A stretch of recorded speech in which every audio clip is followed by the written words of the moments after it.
guys, welcome back to my channel. My name is Caitlin Devereaux, and today we are getting into that old weird cookbook that I've been talking about. It's called Supercookery, and this thing is really weird, and yeah, I just wanted to give it a try. The first recipe that I found is called Glamorgan sausages, not 100% sure. I'm pretty sure this is like a vegetarian recipe because even though it's called something sausages, there is no meat. But yeah, anyways, just so you know what you're gonna be seeing today, my brother and I made the original recipe from the Supercookery book, and then when we tried it, we weren't a fan, so we wanted to make our own version. That's what mainly I'm going to be focusing on today, is our version and what we changed about the original version. Anyways, with all that being said, let's get right into this video. Okay, so first we need to start on the filling slash base, whatever you would call it. And the original one calls for pretty much just a crap ton of white onion and plain breadcrumbs, probably around a cup of each, with some extra sharp cheddar cheese, fresh chopped parsley, dry ground mustard, salt, pepper, and 1 egg yolk, which did literally nothing. I do not know how 1 egg yolk could bind all that together. It sounds okay, like it wouldn't be like super bland. There's salt, there's pepper, there's parsley, there's thyme, so on and so forth, but these came out very, very bland. There really wasn't much going on there, minus the heavy taste of breadcrumb. It generally just had very little flavor. The thyme flavor disappeared, the parsley flavor disappeared, you could still see it, but it just had very little to no flavor, and even the cheddar cheese flavor disappeared. So yeah, we definitely wanted to remake that. So our version's filling started off with 1 leek, cutting that in half, and then cutting that into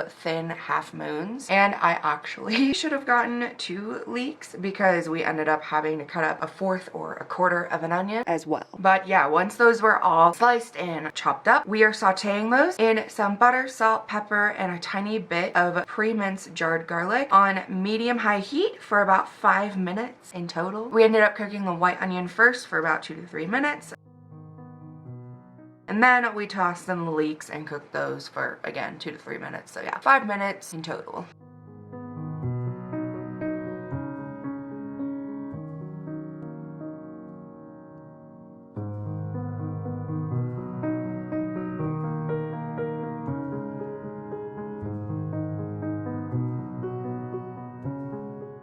Next, we're adding in 1 pound of ground chicken, then 2.5 cups of this grated Welsh Powerful aged cheddar stuff. That's literally what it's called, not the stuff part, but the powerful part. And they're definitely not wrong. Ian described it perfectly. It's pretty much like a really strong Parmesan flavor with a hint of cheddar. Very interesting, but it's very good. Next, we're adding in 1.5 tablespoons of fresh chopped parsley, 1 tablespoon of fresh chopped thyme, a lot more than what the original one called for, 1 cup of plain breadcrumbs, some salt, some pepper, 2 eggs, probably around 2 teaspoons of minced jarred garlic, and 1.5 teaspoons of Dijon mustard. And yeah, that was all mixed together. Definitely different from the original, but still I wanted to keep the parsley and the thyme, the original flavors in there, but just adding more of them. Okay, now for the shape of the Glamorgan sausages. When we first tried to make these, I'm just gonna say it, they ended up looking like turds.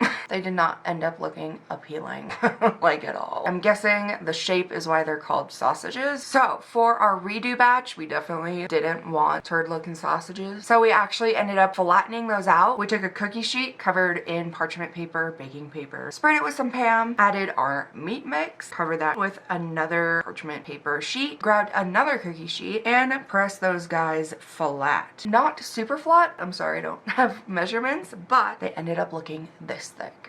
Now, so that meat sheet can hold its shape while we cut it up and whatnot, we're gonna freeze those for about an hour or so. They actually ended up being a little bit too frozen, so if you do end up making these, probably freeze them for about 45-50 minutes or so. Right before that chicken mix is ready and firm, we had to set up our breading station. So one station had breadcrumbs, finely grated Parmesan, garlic, salt, and pepper. The other station had flour, regular salt and pepper, and the last station just had some whisked up eggs.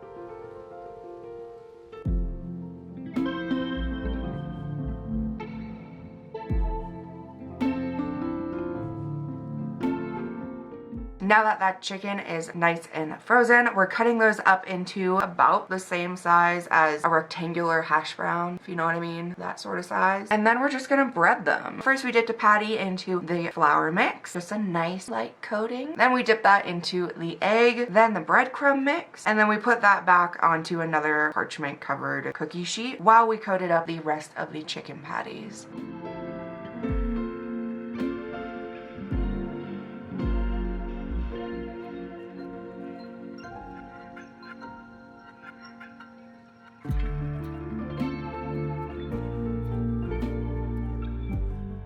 Now for the cooking portion of things. The original recipe called for pan frying them in some butter, but they had to cook for a good amount of time for it to fully cook through. So they ended up getting very, very dark, and I just wasn't a fan of that. So for ours, we quickly preheated our oven to 350 degrees. Then we grabbed a large-ish pan and heated up some vegetable oil. And once the oil was nice and hot, we fry the patties on each side for about 30 seconds, maybe even a little bit less. This stuff cooks really fast, but generally we just want a gorgeous golden brown color. And just a little heads up, the edges will mainly be that golden brown. The center won't get as golden brown. They'll be pretty pale. But yeah, once those look nice, we're setting those onto another cookie sheet, but this one's plain. It doesn't have any Pam. It doesn't have any parchment paper. And we're just gonna pop those in the oven and let them cook for 15 minutes just to make sure they are fully cooked and done. So yeah, those are done. That original recipe is and bland, but luckily our second batch ended up very, very nice. Had a lot more flavor in it, very herby. Surprisingly, no ooey gooey cheese in there. It's pretty much an herby chicken nugget. Tastes yummy. Is it my favorite thing? No. Am I obsessed with it? No. Is it good? Yeah. But it's nothing that I'm crazy over. It's nothing that I'm like drooling over. It was nothing special, sadly. But yeah, that's about it. I hope you guys enjoyed this recipe. If you guys make them, let me know how you guys like it. The next recipe will be another one from the Supercookery recipe book. Again, we did change a lot about it. I hope you guys enjoyed this video. I hope you guys are looking forward to the next video. Yeah, I love you guys so much, and I'll see you guys very soon. Bye!